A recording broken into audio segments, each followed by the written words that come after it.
On today's episode, I'm really stoked because the person I'm interviewing is someone I'm willing to bet many of you have seen his face or heard his voice in a voiceover on an ad on Facebook. And so I had the opportunity to bring on today Ethan Bence with 4080 Marketing. The funny thing is, Ethan, I've seen your stuff for, I don't know, in the last few years, you've been like kind of blowing up, it feels like I've been seeing you more and more and more.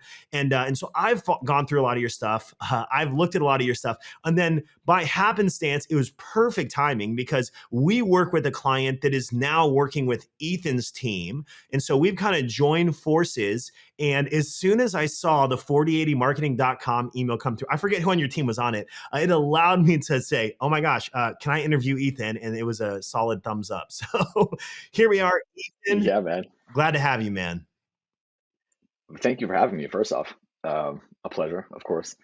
Yeah, hopefully, we're talking a little bit pre-show, but hopefully I didn't retarget you too much. Hopefully you saw some different content. I saw some different content. It kept your it fresh. team was keeping it fresh, All right. lots of variations. If we could give if you could give the rundown, like 4080 Marketing, what you guys do in your words, just so everybody kind of knows, because I mean, maybe I'm taking for granted the fact that I like obsess over everything marketing, so I get fed those ads. But right. If you could give us a breakdown, like what is it that you guys do particularly? Yeah. So basically, we help e-commerce brands with conversion revenue optimization, as we like to call it. What that means is it's making your traffic and your ad spend more efficient. It's making the traffic that is coming to your site more efficient. So you're getting more conversions for the same ad spend, better ROAS, more profits, higher AOV, etc. So, well, I could go on and on about it. I'll leave it at that for now. Yeah. I was say you're going to get me on a rant. Oh yeah, well, we're definitely going to get into the deep end here, because like so one thing that I love is the way you position CRO, and CRO is a hot topic. I mean, we teach similar to you guys. I have in our Max Profits membership, I dive into Facebook ads for new customer acquisition through some really, of course, unique ways that we do it that are different than other people. Probably kind of like you guys. Yep. And I get the question all the time. Like we always dive into, at the end of the day, you could look at the top line of Facebook's benchmarks, KPIs, outbound click-through rates, all those things could look good, but then you get to the site and you have these issues of conversion. And so conversion rate optimization has been in our groups and our coaching calls like over and over and over again. And so as they came in, I'm not an expert at CRO. Like I'm an email guy and I'm a Facebook ads guy. Mm-hmm. And so CRO came up again and again and again and again. And I decided, okay, of course I start talking about it, I start looking at those things, and then suddenly I get served your ads. And I go through like a 12-minute or a 20-minute video training and on CRO, but you positioned it differently, which I thought was really interesting. And I had never thought about it. And it's not conversion rate optimization. You said you're looking at conversion revenue optimization. And I thought that was a really interesting approach because it takes into other things into consideration I never thought about. Could you break down the difference? Because when most people hear CRO, they think conversion rate optimization, and you position it differently. Could you like break down both of those? Because you kind of blew my mind when I first heard that, and I thought that was wonderful. Yeah, for sure. So, conversion revenue optimization, we were on an internal call and we were talking about just like how we do CRO differently. And so I was like, we're not just focused on the rate, we're focused on the revenue. It's more like conversion revenue optimization. And then after I would like surprise myself, I was like, oh, that was, that was better than the idiocy that I was spitting before. Yeah. You know what I mean? So trademark it. Yeah, right. Literally. So basically in terms of the differences, I think that when people hear conversion rate optimization and when people have read about it, when people have been exposed to it before, they have this picture in their mind. In my opinion, that picture is like a third to a half of the full picture, right?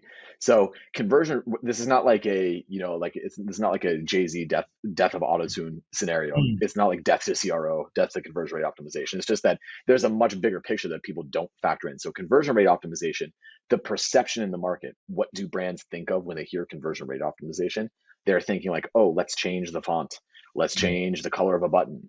Does green convert better than red? and all of this stuff, which like, okay, cool, fine, fair. Conversion rate optimization in reality is much larger than that, but that's the perception that people have of it. So, what we do in our background is conversion revenue optimization. We're not just focused on getting more of those people to buy, we're focused on getting more of those people to buy more stuff.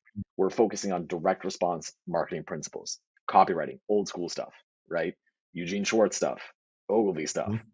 We're focused on that because that's where a lot of our background comes in. We're focused on getting AOV up, on truly understanding where the customer is coming from. Personally, I don't care what button color it is, right? We're not looking for 0.2% increases. We're not looking to go from a 3% conversion rate to a 3.05% conversion rate, unless you're running, millions of dollars a month in traffic, where that's actually pretty substantial. But Mhm. we're interested in, this person has a need and a desire. This person who's on your site, do you understand that customer, right? So we focus on the data aspect of it, of course. Mhm. But more so than anything, we focus on the consumer psychology aspect of it. How do we get them to buy more? Because guess what? Making people trust you and speaking their language will make them buy more, regardless of what upsell app you use. Mm. If you trust me, Josh, you're going, and I say, hey man, you should probably buy this thing as well in addition to. You're gonna go, okay, yeah, cool, I trust you, right? Yeah. So S- Yeah. the difference is focusing on that second piece, which is that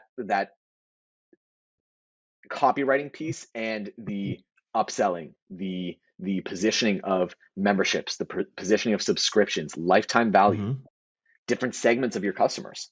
You know, one of the trite phrases that I use all the time, I've said it a million times. Some people buy a car because it's fast. Other people buy it because it's safe. It could be the same car, just different angles. Mm. So it's looking at all of these things and combining them because people don't do it. Well, what I love, so there were some things that kind of stuck out to me that I really, really liked because, like, as you're talking, I'm just kind of listening through this, and again, I'm not the expert here. I see conversion rate optimization as like this front end piece, but like you're looking almost at like that journey. Like, how do we not only just get them to Yeah. say yes, let's buy this one item, but then how do we get them to buy multiple, increase the average order value that first time, and then increase longevity through their lifetime as a customer? And um, one thing that stuck with me. So I went through your training. Do we have? If we have a link to, I Mhm. think you have a link. If you have a link to the training, we're gonna give a short link because I think everyone needs to go watch it. It's like 20 minutes long. It's one. Yeah. And there was something you said in there that was really good because I get asked all the time, like, well, what's a benchmark for conversion rate? Oh, my conversion rate is like 1%, like that sucks. Or my conversion rate is only 3%, that sucks. Or it's over 2%, that's great. And I never had a way to like succinctly tell people like uh it, conversion rate is relative. It is relative to the brand and the products you're Yep. selling. And like, so you were kind of talking about that. And the reason I started to kind of shift my mind to conversion revenue optimization is because if you Mhm. sell, like, we have clients that sell high ticket, like their average order value is like $1,200, and other ones that Exactly. AOV is $4,000, and then you have other ones that are like Yeah. $50. And so if you're selling a $1,200 average order, value, your product's a lot higher price, more premium, higher ticket, then you're probably not going to be seeing like 3.2% conversion rates for the most part, right? You're gonna have a higher volume, Yeah. less conversion rate, but because so you kind of broke that down, and I thought that was really interesting, from the standpoint of Yep. it goes beyond just getting just traffic to buy. It's like, listen, like there are other variables in here that most people just aren't even considering. Yeah. And this is where, like, you know, um, my favorite word, I think, is context, Mm, right? It's my favorite word because without context, nothing has meaning. So people say, oh, 3% conversion rate is good. Well, if you're selling $1 million thing, it's amazing. You're the best salesperson ever. If you're selling a $1 thing, yeah, yeah, probably not it's good. true. So, what we do is, and this is not our invention by any stretch of the imagination. We use a metric that is very easy to understand, but it's extremely powerful once you understand it. Earnings per session, Mm, aka revenue per session, aka if you use ClickFunnels, they'll say earnings per click or whatever. They're slightly different, but they're all trying to get at the same thing, which is how much is one visitor to your site worth, right? Whether it's a singular user or whether it's a one user who has multiple sessions. Earnings per session is either revenue divided by sessions but that's not very useful in terms of like we want to, of course, increase our earnings per Mhm. session. That's not very useful though, because if you have revenue divided by sessions, it's like, okay, cool. Well, I need to increase my revenue or decrease my sessions to make the numerator bigger. Yeah. It's like that's not very useful. Like that's not actionable. The other way to calculate earnings per session is average order value times conversion rate. Once you understand that, and once that light bulb goes off, it's like, oh, got it. Earnings per session is what you're really needing to be focused on. That's why conversion revenue optimization exists, Mm. right? It's revenue per session. Conversion rate optimization, again, AOV here, conversion rate here, right? Little multiplication in between. Conversion rate optimization is just focusing on this one half. Yeah. You could bring this way up. I'll increase your conversion rate right now. Ready? Run a 99% off sale. That's good. Ethan's a genius. Conversion rate went up. Yeah, that's good. No, I'm gonna start using that. no, do Next it. time, it says, "How to get my conversion Listen, rate up?" I'm do like, it. "Well, just do a run 99% off all day sale." Yeah. It's great. What I do this thing, and I'm probably going to do it a couple more times throughout the podcast, just to like uh, preview you. Is I like to take something to the extreme to illustrate the point. So we're going to be doing a lot of that. You know. So Hyperbole. again, Love run a it. 99% off sale. Yeah. That that's awesome. So with the earnings per session, so you're looking at so that is that like like simple like a simple baseline formula people listening should think about like average order value times conversion rate. Absolutely, Okay. absolutely. Um, yeah, and so obviously it depends. Again, depends on the Mhm. context because sometimes you are just isolating that conversion rate variable. If you're happy with your AOV and you're like, listen, AOV is good, we need to really focus on conversion rate. Again, in a lot of cases, increasing your conversion rate, the things that you do to increase conversion rate will increase AOV unintentionally Mm. as an indirect effect, right? We can talk about that for sure. We can dive into that. But when you are performing split tests, when you are comparing funnels, a lot of people will say, we work with, I would probably say 70% of clients that are in the e-commerce space, and about 30% of our clients are in the info digital product Mhm. space, right? When people are comparing funnels and they're saying, oh, I have a free book funnel, free plus shipping book funnel, and I have a $49 low ticket product. Which one of these is better? Well, this one has a 3% conversion rate, but this one has a 5% conversion rate. But it's only a $7 product in the first case, and in the second case, it's a $49 product, Mm. right? How do you compare those funnels? People will say like, oh, well, let's look at the conversion rate. Which one's converting higher? No, you're missing half the equation. Look at earnings per session. That's how you can compare the funnels. Any funnel, Wow. right? You know what I mean? That high ticket business, they might sell a $4,000 product, but they have a $4,000 AOV and a 0.5% conversion rate. How do you compare that business with another business? Earnings per session. Hmm. Yeah, that's good. That's on the front end, of course. There are like a million other factors, right? There's LTV, margins, everything. But in terms of front end marketing acquisition, that's how you compare different funnels of businesses. Okay. Wow. Yeah, that's awesome, man. And so like give me an example. Because I see, we're both Mhm. I'm in the Hyros forum as well because we use Hyros internally. Yep. And so we're in the Hyros forum and I've seen you post like case studies Mhm. before and after. Our audience, everybody listening, Yep. they're e-commerce owners. So like just to give me some examples of like what have you seen by focusing in on this? And I want to get into some strategies in this that people can take away and implement at. Absolutely. Give me some like before and after examples of I don't know if you could drop brand names or company names or Yeah, definitely a couple yeah, for give me a sure. couple. Yeah. So one is the flower letters. Such a cool brand, amazing clients. We love working together with them. Theflowerletters.com. What they do is it's a husband and wife duo kind of thing. And one of the co-owners is an author, right? She's amazing. She writes these amazing stories. And it's really cool though. It's not just like, hey, buy this story. They actually get delivered to you twice per month in the mail. Mm, So it's a really cool novel gift over the course of a year. It's subscription, right? But it's a really cool thing. People love it. Like people love the brand. It's great, and they're super cool people to work with. Um, so anyway, one of the examples that I could so easily point to is the homepage above the fold. mhm. All right, homepage above the fold. We can get more tactical here, but homepage above the fold is one of, if not the most misused portions on an e-commerce site. The reason being is because nobody focuses on their homepage initially. And if they do, they're not focusing on it for conversions. Typically, when you start your business, you're creating your homepage, and then you're just going to look at like Nike, or you're going to look at whoever else is really big in your space and copy them. There are 2 points to that. One, you're not at that level. Yeah. Yeah. So like what works for them is not necessarily going to work for you. And two, this is the real asterisk.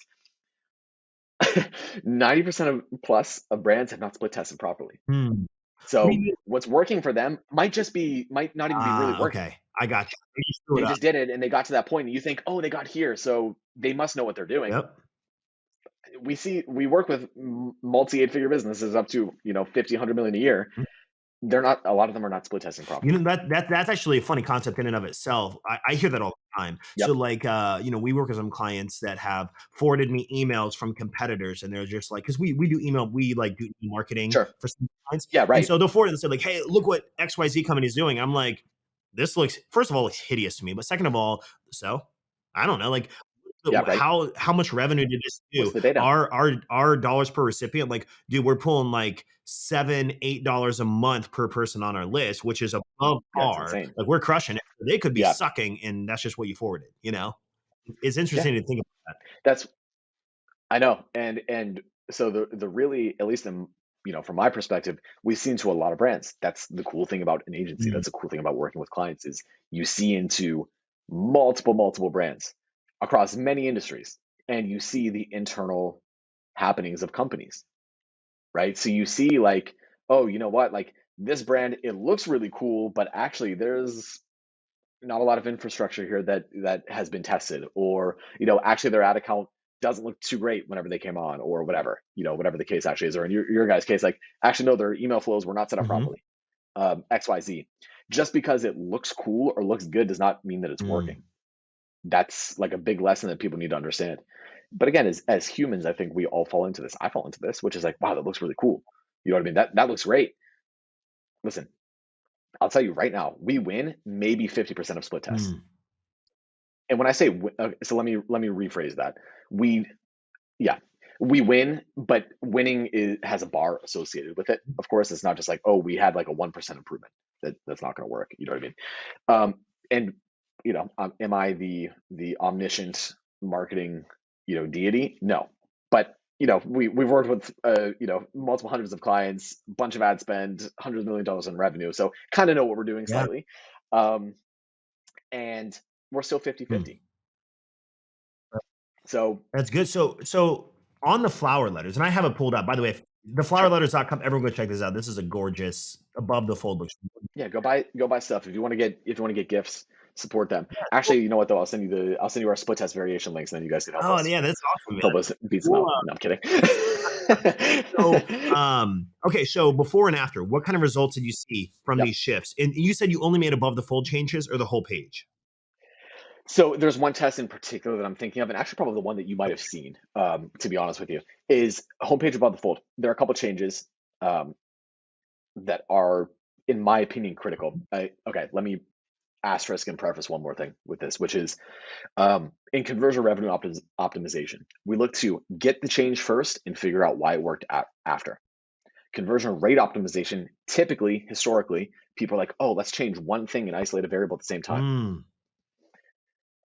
In a lab, yeah, for sure. But like, this is not lab. Like, you have people to feed on your team. You know what I mean? Like, you have families to feed. Um, so You're saying I'm not single changing small a button color from changes light green to, you're saying small changes make, like, huh? small differences. Is that what you're saying? Like, you make bigger changes when you In general, okay. because so okay, let's can we talk about split testing? Yeah, let's do it. Okay, when people do conversion rate optimization, if they do it at all, one of the things that we hear most often from either brands that we talk with, or clients or what have you, before they start working with us is, oh yeah, I made some changes, to we ran the site in December, and then we made changes and then ran a new version of the landing page in February. That's not a split test. Like, you're getting different traffic quality, you're getting different buyer Mhm. intent, you could be sending completely different traffic sources, Mhm. right? Again, let's talk about the context of it. Well, if one week you send 5 emails out to only VIP people on your email list, and then the next week you send a bunch of cold clicks from, you know what I mean, wherever, on a traffic campaign, Mm. of Yeah. course your conversion rate is going to be lower. So you need to split test, run it at the same time to the same traffic, right? And so you don't have to worry about the traffic side of things. If you use something like Google Optimize, or you use a VWO or Optimize or whatever, we always recommend Google Optimize. It's free, it plugs in with Google Analytics. Mhm. It's dead simple. When you use that, you're actually splitting the traffic. So you're actually getting a good read on, you're controlling for the variables of seasonality, you're controlling for time of week, you're controlling for traffic quality. Mhm. Now you actually have something that is usable. That's the first thing. You need to split test, Okay. right? Then what's the original question? I'm sorry. So what we're saying is like, so you're saying that just changing a headline or a button color, those Small small changes. changes or small Yeah. differences, you're making larger changes. Yeah, for sure. And So because okay, so within this exactly. Within the context of split testing, it doesn't make sense for most brands to make a small change because you're never going to hit statistically significant results unless you have massive amounts of mm, traffic. We need to think in likelihoods. We need to start thinking like scientists, which are we need to, in order to feel confident that our change is causing a positive impact on earnings per session, that's our golden metric. In order to feel confident in that, we need to, beyond a reasonable doubt, prove that this test is better. So a small incremental difference of $3 earnings per session times, or so $3 earnings per session before to $3.01 earning per session after. In order to prove that that wasn't due to just random variation, would need to have like a million yeah, sessions, which is not yeah. feasible. So why are you going to test it if it's not going to Mm, actually make a meaningful mm. impact? We like to make the impact first, then figure out why after. So what we'd rather do in this case, what we do with the flower letters, rewrote the headline, redesigned the entire above the fold because in general, half the people don't make it below the fold. So again, if you're looking at what's the 80-20 of this, where can we make the least amount of changes and still get 80% of the results? This is what we're looking at. We redid the image. Again, one of the biggest things that people make on their homepage is they're trying to sell their brand. Nobody cares about Right. your brand at first. They will eventually, but at first, nobody Yeah. cares. Who cares? It's what's in it for me, Mm, right? What are you going to do for me? What result does your product provide for me? And again, they don't care about your brand. Like that's obvious. People then think that they care about their product. They don't. Nobody cares about your product. They care about the result that your product delivers, right? So we changed the headlines to make it very benefits and outcome focused. Changed the image. Images speak 1,000 words, right? Images are worth 1,000 words. We changed the image to show the experience. What is the product actually like? We're really bad at imagining stuff. We don't yeah. know, right? Like, and also too, further, it's like, how egotistical are you as your brand thinking that the customer should figure this out for themselves? That's your responsibility. You're supposed to show the value to the customer, not make them go find it. You have to say, look, here's the result that we're going to provide. Then if it's for you, then okay, cool. Here's the rest of the information. But at first, it's like, they're not going to do your job for you. Mhm. So that's the other thing. Tightened up the call to action. Again, we like to think of it on the design side and then on the copywriting side. Copywriting side, first thing we do is pour through all the reviews. Why are people buying? Mm. In this case, it's for gifting. People love these as gifts. Okay. And then so you guys Right? changed all of this. Mhm. What were the results before and after? Yeah. So on the first iteration of this, it was a 20% roughly increase in earnings per session. So what that means is if you're making $2 before, you're making $2.40 per session now. Mm, If you have 10,000 sessions coming to that site per month, that's an extra $4,000 every mm. single month. This wow. So yeah. So at what point, because like, so I always teach like in everything I there, we all have these shticks and things we always say. Like for me, it's all about Mhm. Yeah, resource. right. I measure everything. Like how much resources it's going to take. What's the impact of that going to be? Because our job as marketers and Yep. entrepreneurs is to have the greatest gap in leverage between impact and resource. Most impact for the least amount of resource, Yep. time, and money. And so I view conversion, revenue optimization as one of those levers you can pull that could have a really Yep. big impact for a small amount. And the higher the numbers of Yep. like traffic on that is, the impact becomes even greater. So like for you, like at what point do you believe people should say, okay, I need to focus in on conversion revenue, like that it's worth the resource to do this? Would you say? Yeah, for sure. Real quick, Josh, if you Yeah. don't mind, so you just said something that I think literally ties in perfectly to conversion revenue optimization. You just said everything is like an impact versus Mhm. resource. That is a multiplicative equation. What's the impact times the resource that is required? High impact, low resource is huge, right? That's awesome. That's what we want. It's the same thing as earnings per session, Hmm. right? It's AOV times conversion rate. Hmm.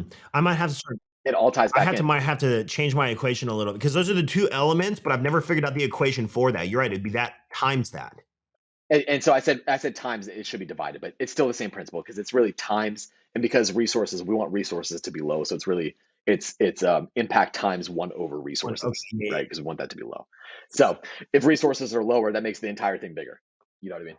So, but anyway, so that the point is when should you start thinking about it? mhm, Obviously, I'm going to give like the annoying answer, which is, oh, you should be thinking about it right now. You know what I mean? At every stage of revenue, you should be thinking about it. Um, but the principles of conversion revenue optimization are the principles of direct response copywriting and sales. So you're kind of forced to think about it, even if you're not doing the big fancy split mm, tests and you're not custom coding pages and blah, blah, blah. That's fine. Like if somebody's just starting out, you don't need that. What you do need to do that is non negotiable is understand your customer. That is the basis of conversion revenue optimization. The basis of how you increase conversion rate is by showing the prospect that you understand them as well or better than themselves. hmm, hmm. Yeah, that's so, like, let me ask this. So, if Yep. you were, because I know you have an audit, or you have an audit Yep. document, which, by the way, we'll can we link to Yep. that? Is that cool? Yeah, for sure. What Yeah. We can link to that. We can link to split test library, whatever we want to link to. Okay, so the audit document, I actually Yep. went through that. I did it for us, I did it for a couple clients. It basically has check boxes and things you insert to basically audit all your Yep. conversion revenue assets or different elements and variables in Hmm. there. So everyone go to alleypodcast.com/4080. And I'll have that forward to that audit. Um, but looking in that audit, there are so many different aspects of revenue optimization. Like if you were going to say to a brand that's like, let's say sub $10,000 a month in revenue, like what are the Hmm. first 3 things, knowing that, like, let's say I'm not a designer, I don't have the Ethan Bence team, to Hmm. do these above the fold changes Yeah. in copywriting. I'm still learning. What are those first 3 things you would recommend doing that are higher impact? Number one, talk with your customers. Josh, you and I are in the space where we're lucky because we're forced to talk with our customers every single day. Yeah. That's the nature of the business. It's a service business. So, you know, we're lucky because we have to talk to our customers. We don't even realize it in a lot of cases. We're talking with our market every single day. Mm, There are brands who literally have gotten to millions of dollars a year in revenue and have never talked with one of their customers. It's like insane. So the first thing you need to do is talk with them because that's how you understand them, right? Reviews are great, and like all that stuff. Again, it is great, but the first thing you need to do is you need to understand your customer. Why are they buying? And listen between the lines. mm, Listen between the good. sentences. When somebody says, you know what I mean? Oh, I got this as a gift for my grandma because she really like, let's use the flower letters. I got this as a gift for my grandma because she loves reading. And it's really cool because she gets to get the gift once or twice a month for the next year, right? Let's listen Mm, between the lines. What is that person really saying? What they're really saying is they're buying the gift because they want to see the reaction from their grandma. mm, They're buying the gift because they want to give the gift throughout the course of the year. Okay. So maybe really actually they're trying to give like multiple gifts within one gift. Let's go even deeper. Maybe there's like some sibling rivalry in there or like some cousin rivalry where I want to give a better gift than you. Or I selfishly want to see your reaction. yeah. Not all of this is conscious and not all of it is so on the nose. It's not all so obvious and it's not always, malicious. Mm, But there are a lot of these things that if you don't think through them, you don't understand your customer, you're going to miss. mm, You know what I yeah. mean? We get this a lot sometimes from apparel brands or from whoever. This was more so in the past than it is now, but people just saying like, "Oh, I sell a T-shirt." It's like, no, you don't. No, you don't. Mm, Right? You sell identity. You sell a feeling. Otherwise, why are people paying hundreds of dollars for Supreme? You know what I yeah. mean? No, absolutely. Like that. Hey, that's wonderful, man. And honestly, I think that Yep. we, That's thing number yeah, one. thing number one. We'll keep going, and then I can comment on Yeah. something else. Yeah. Go ahead. No, no, no. Keep going, Josh. What I were was you gonna gonna say? say, I even think, those are things that, the agencies, 'cause we have the agency leg of our business, like, even we need to be Mhm. asking those and listening between the lines, and we tried to do that, Yeah. but you just went, like, 2 layers deeper than I normally go, and that kind of makes me Yep. self-reflect and say, like, how do I do that for, like, the sibling rivalry, like, that's so to Yeah. introspective, not even introspectively, but, like, to dive in and analyze and consider that as a possibility, takes time, and like you said, it's not always glaringly obvious, and it's not always malicious, No. but that's really good. That's awesome. It's everyone dive deep Yeah. and listen between the lines. That's good. And the other thing too is like, and so here's the so that's like the hard work. I'll give you the easy hack, which is once you can, or if you talk with a customer, you talk with a client who um, has some self awareness, and they will start like not spilling their guts literally, but like they're, you know what I mean, they're saying a lot more stuff like, oh yeah, I wanted to get this because, and my grandma had the best reaction, like she cried, and Mm. everybody, I was like laughing, and everybody like, "Ah, I got a better gift than you did." You know what I mean? Then you hear, you're like, ah, got it, there it is. All you do is you just mirror that language back to your market. Mm. Your customers will write your copy for you. It really is that simple. That's good. So number 1, talk to Yep. your customers and listen between the lines. Second Mhm. thing. And the second thing that second thing that people should be doing from conversion revenue optimization Yeah, like high at any level. top 3 high impact. So number 1, you do need to be talking to your customers, listen between the lines. Yeah. And then I would say like 1A or 1B or whatever is mirroring that language back to them in ads, landing pages, and email. Okay. I like that. I'm writing some of this Yep. down. Perfect. Um, okay, well, that was weird. It just like went in and out for a second. Okay, so thing number 2, what do people need to be doing? You need to start split testing, even if you need to run them for longer or you don't hit, gold standard 95% significance. Okay. Mm, okay, So 95%. And you're saying so like using a tool like Google Optimize. Okay. exactly. Google Optimize will just tell you, here's the control, here's the variance. Variant has 95% probability to beat the original, right? Okay. So great. There's other variables again. You're not gonna like sometimes, for example, if you just get a test up and it does amazingly well on the first day, it's gonna say, 95%, but it's one day. You can't go off one day Yeah. data, no Yeah. matter what. Let it run for 2 weeks minimum, like at least a couple, like ideally multiple thousands of sessions per variant, but 1,000 minimum. You know what I mean? Around there again, everything is contextually based.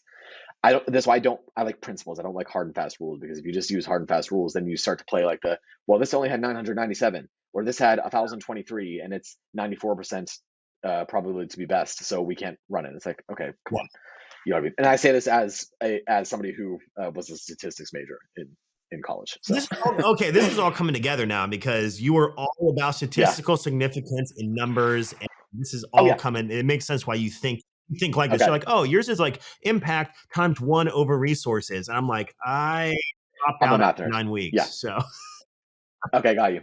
I love math. I love that's good. numbers. That's why for me, like marketing is the coolest thing ever. Because, and I love people too. Like I love like conversations like this. I love. Mm, You know what I mean? So that's why I love marketing so much because it's literally the intersection of math and people. mm, Right. that's good.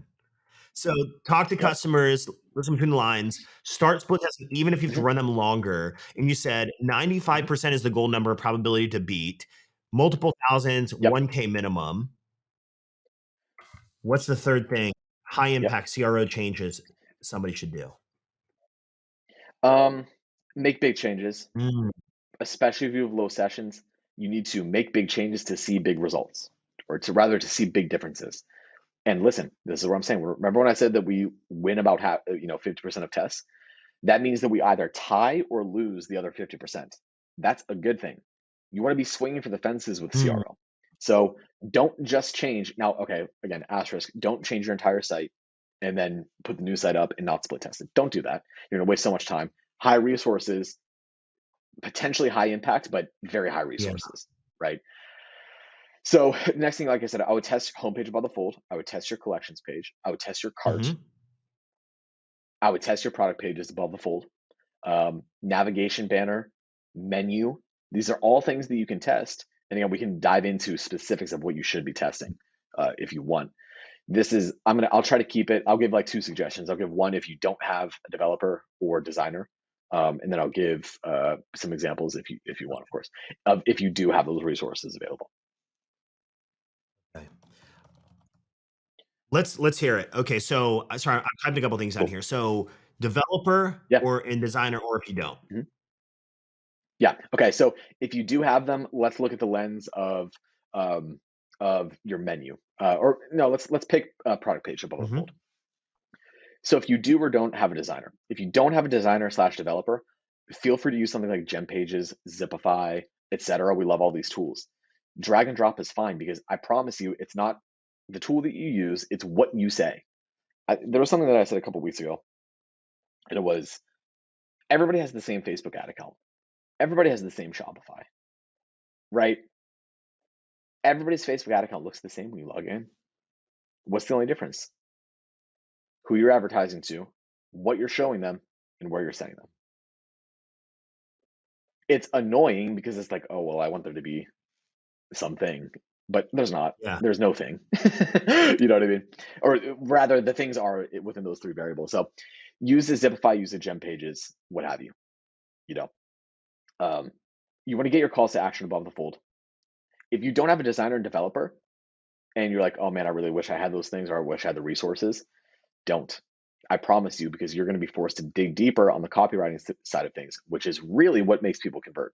I promise you, because we have clients who you'd look at their site and you go, oh, this is not well designed. We have a client who's at $180,000 in MRR, and I always say this, and again, asterisk, we don't work with him on conversion rate optimization. It's not done for you. We work with them in consultative portion. Their site looks like it was designed by a 7-year-old. It converts like Hmm. crazy though, Yeah. because he understands his market. Wow. Right. So the design and development, don't worry about it. Again, are they useful tools? Yes. I promise you, Agora has made billions of dollars in sales with a white background and black text. Right? There are people who make millions and millions of dollars who have amazing brands because they understand their Hmm. customer. So don't feel bad if you don't have the resources, or don't feel bad if you can't hire a designer, or developer, etc. Focus on the copywriting. So above the fold, make sure that your first image is something that is going to capture attention in your product carousel. You want your call to action above the fold. You want social proof above the fold. If your first image is just like a boring image, why is anybody going to pay attention? Why is anybody going to scroll? Remember, it's your Yeah. job. Use your images to showcase the experience. Use your images to show in zero point 0.3 seconds what it would take you 3 paragraphs to describe. Hmm. That's good. And I want to put another example out here for anyone listening of that, from my perspective here, is that like um, brands that have like certain products are very self-explanatory. You can look at it and you're like, oh, I know what you're selling. Yep. But certain Yeah. ones, let's look at supplements, for example, or let's look at cosmetics or things like that aren't nail polish. Things that when you look at the container, you have no idea what the heck the product is. Or like people have great Yep. packaging, and so like they'll have a display of their products in different packaging, but if it's not an instantly, like you said, 0.3 second self-explanatory product, you have to demonstrate what that looks like. You have to show people and not make them go read 3 paragraphs, like you said, to understand what it was above the Mhm. fold. And I think that's one of the most common ones that when I'm looking at ads, or I'm coaching people in different elements of their business, I'm looking at that. Yep. I'm like, if I did not know what you sold, I would not know what you sold. We always view it from the Yep. lens of, hey, I know my shipping thresholds, I know my return policies, I know my product, I know the ingredients, I know the packaging, and we know all that. But most people have a knowledge of like one of that, and I think, Exactly. I was gonna say that's what I say, Josh. You're knowledgeable, and so if you can't figure out what it is, how is somebody else who doesn't spend 8 to 10 hours a day every single day of their life on this going to know what it is? yeah, yeah. It's good. Yeah, that's really fresh for me. On the image, capture attention. What I love about this, theflowerletters.com, is Hmm. personally, if you did not have the call outs, and it's hard. I know if you're listening on Oh, the yeah, yeah, call yeah. outs, for example, I would not know what this is. I see the letters. I'm going to Ecommerce Yeah, letters man. because it's the flowerletters.com, but I see these call outs in here that says includes postcards, posters, and script pictures and more. 2 times Yep. letter delivered a month, a story told through 24 letters. So like I see that and I'm like, oh, boom, those 3 things just literally told me what it is, and I don't Exactly. have to scroll. If you didn't have those, I would not personally know what this is.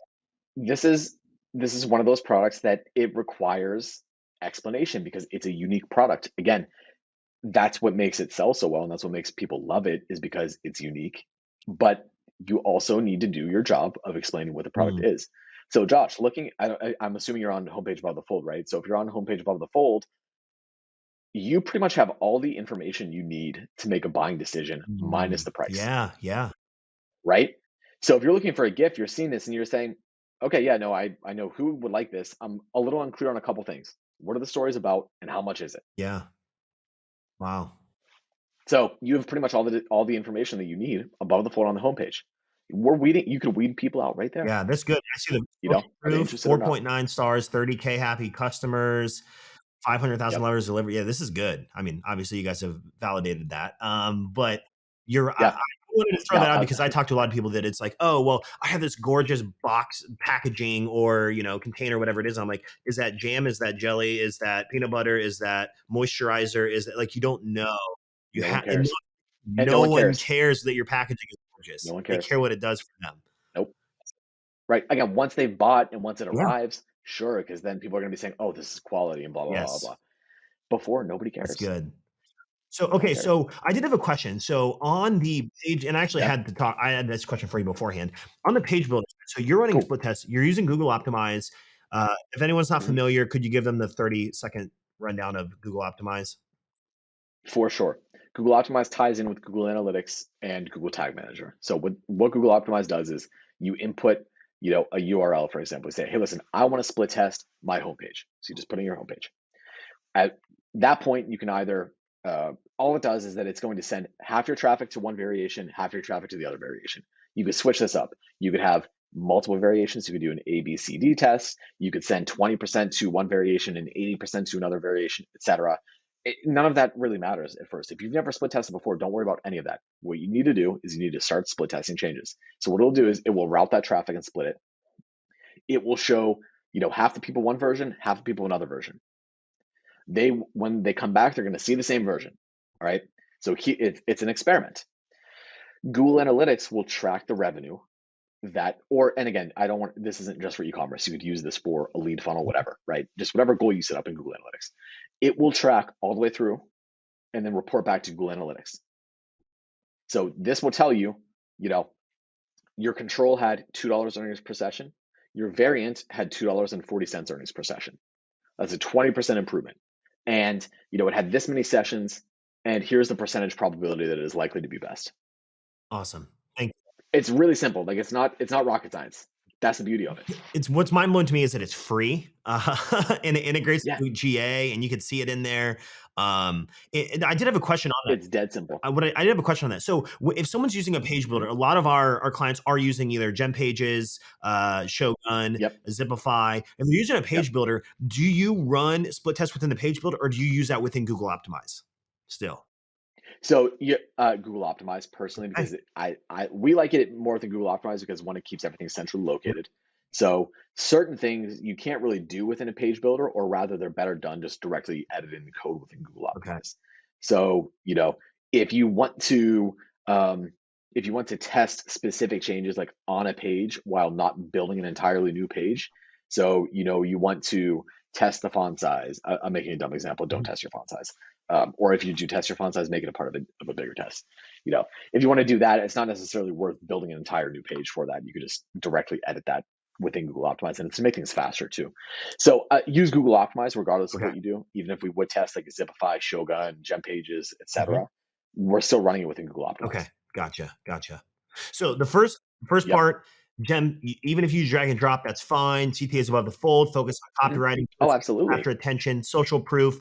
The second one, if you have a designer or a developer, was the other piece. Yes.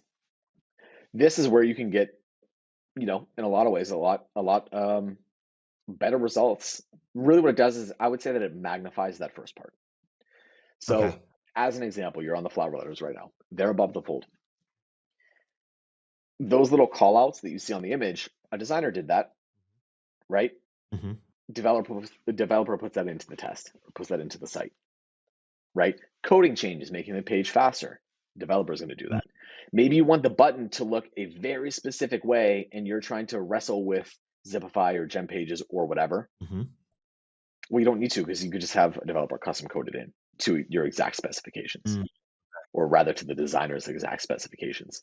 So on the menu, on the cart, a lot of these things are going to require coding knowledge or require somebody who does have coding knowledge. In the menu test, for example, we love to use menus as another selling opportunity. Call out free shipping, call out social proof, make sure your options are clear, make sure they're big and there's delineation between them. We love to include icons on the menu options themselves. Again, Mm. picture's worth 1,000 words. So rather than making somebody read, you know what I mean, shop, or whatever is going to be on the menu, you'd have a little handbag or like a little shopping bag. Same thing with cart. These different icons, etc., that are within the menu. A developer's going to probably need that, and again, a designer can use those as SVG icons, everything like that. Okay. I love it, man. Now, I do have a question for you, and so this is what I would call the question of the week. I told our community that I'm going to be interviewing you, um, Hmm. and I wanted to get a couple questions, and there's one that I think would be really cool if you could answer this. So Hmm. this question comes from Monica Marino from the Facebook group, and Monica actually asked. She said, "I'm really curious about the best checkout options, or how many is too many, and does that affect conversion? Like, should I add Amazon Pay, Google Pay, Apple Pay? There's a million things you could add in there. Do you see an increase Yep. in revenue by adding more options?" Well, by now, if you guys have been listening up to this point, you should have the answer. Test it, because you can just split test this, right? So you can split test your payment options. You can split test having directed checkout and skipping the cart from your product pages. You can split Wait, test can you all do that in this. Google Optimize? Now, Just yeah, for delete the sure, button? 100%.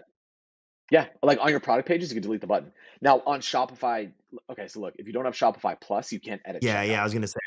So that's where you start to, yeah, you run into issues there if you don't have Shopify Plus. But like, let's say that you're on the cart page and you're showcasing your different payment options or Mhm. whatever, you could absolutely split test Wow, that. that's brilliant. Yep. I love Um, that. yeah. So short answer, yes. So Maybe. yeah, right. Now the other thing you could do is, without even really split testing it, is, okay, let's say that you have all of these different payment options. If nobody ever uses, payment option D, delete it. Why Mm, have it there? It's just distracting. It's like, it's not going to be helping. Again, never say never, but if you have a payment option that nobody ever takes advantage of, it's probably just taking up space. mm, hmm. So look at the frequency with which people are using it. Like the debate with PayPal is kind of like always there, which is, should we have PayPal? Should we not have PayPal? This is in a lot of cases too, on like the ClickFunnels side of things, like the info marketing side of things. It's like, should we offer PayPal? Mhm. First off, test it. Second off, though, it really depends, because sometimes people are on their phone, they don't have their wallet near them, but they can just log into PayPal and pay with it. You know what I mean? Maybe they don't have Apple, maybe they don't have their card number saved or whatever. PayPal can increase conversion rates simply due to the fact that it's more convenient. People have their information saved. But the real answer, and this is the annoying answer, is test it. Mm, Even though something is true in 80 or 90% of the cases, it does not mean that you're not in that 20 or 10% that it's not true for. mm. That's awesome. I'll give you another behind the scenes thing, right? There are probably 5 or 6 additional split tests that we've run on the Flower Letters homepage. The version that you see is the first variation that we came up with. Mm, We have not been able to beat it wow. yet. We have had variations that are objectively better. But guess what? What I think doesn't matter. What works in the textbook doesn't necessarily work in the wild. So this is where, and this is why people, when they hear about CRO, they get excited and they start making a bunch of changes directly to your site. Don't do it, because I don't want to hear you complaining about how your conversion rate dropped, right? When it could be due to a bunch of different other factors. I'm joking, but the reality of the situation is that you need to split test, because just because something's a best practice doesn't mean that it's always going to work. Mm, You know, oh, this is definitely going to increase conversion rate.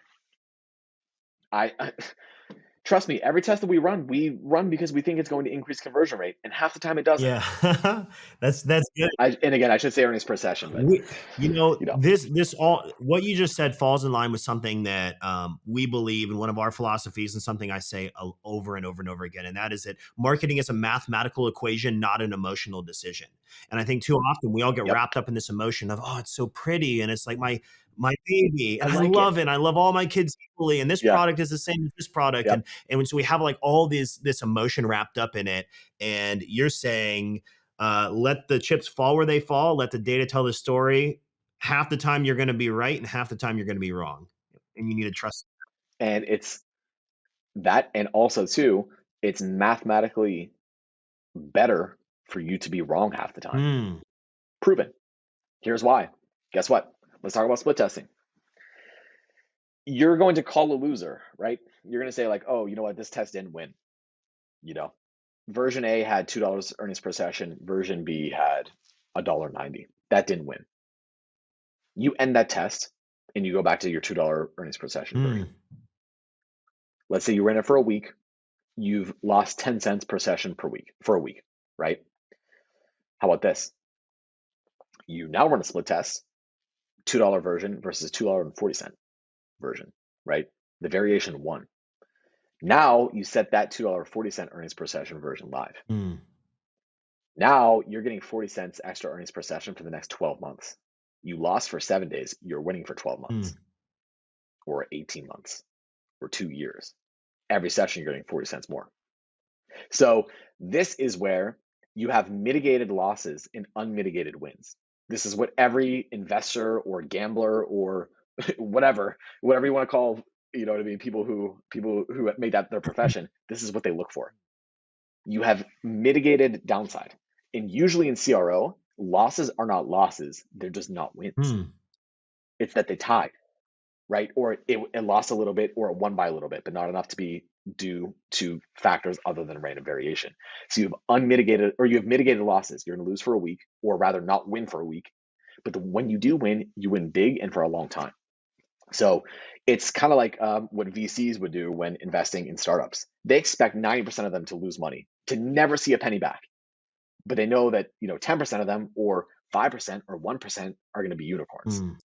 and make them hundreds of millions of dollars, right? So they're willing to lose 20 million to make a billion, right? It's the same principle in CRO, which is you got to be willing to. It's the same thing, Josh. I'm certain you guys do this with email, and I'm certain you guys do it with ads too. It's like creative testing. Most of the creatives that you test are not going to be Yep. winners.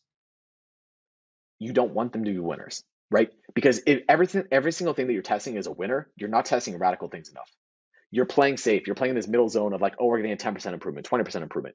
You need to be swinging for the 100% improvement, Yes. 50% improvement. Because even when you miss those, then you still get the 10 or Mm, 20%. We did this with creative testing. We also do this with CRO. We call it the hit song framework. When people are trying to make a hit song, they don't just try to like sit there and try to make one song. They make 100 songs, and then they get the one hit out of that. mm. I'll have to steal that. That's good. That's There you awesome. go. Hit song I framework. think I There you go. think that swinging for the fences in the mindset that you just talked about is a wonderful place to end this podcast, man. I think There you go. that too many people don't. They settle for mediocrity and like, I'm going to tweak a headline or not doing anything. I mean, many people might not be doing Yep. anything right now. And so if you're listening right now and you're like, oh my gosh, I need to get on this conversion revenue optimization, I need to start testing these things. First, you need to start. And then after enough reps, you'll start to think maybe a little bit more like Ethan, even though it's going to take a lot of reps of that. And, uh, Yeah. and like you said, like, More than I would like. you know. but the level of impact you can have from this is just off the charts. And then like once you hit that home run, once you have that hit song Mhm. really land, it can change the trajectory of Don't stop. your And entire it's don't business. stop. Yeah. And it's don't stop because once you get it, you got to keep going on it because guess what? There's another one out there, Mm. you know? I love it, man. Well, Ethan, thank you so much for joining me, man. I really, really appreciate it. I know I'm gonna have you back. I'm gonna have follow-up Yeah, questions thank after you. this, and we can dive into some other angle, I'm sure. But everybody, you've been listening to the E-commerce Alley podcast, produced by the legendary Dylan Counts. And if you have not joined the E-commerce Alley Facebook group, please go do that. alleypodcast.com/group. If you want to get the audit document that Ethan has, go to alleypodcast.com/4080, meaning 4080. We're just going to direct there. I know I've gone through that. That is wonderful. It's a wonderful asset to kind of audit your entire conversion revenue optimization, all the different assets of that. Definitely go do that. And so thank you for listening, and we'll see you in the next episode.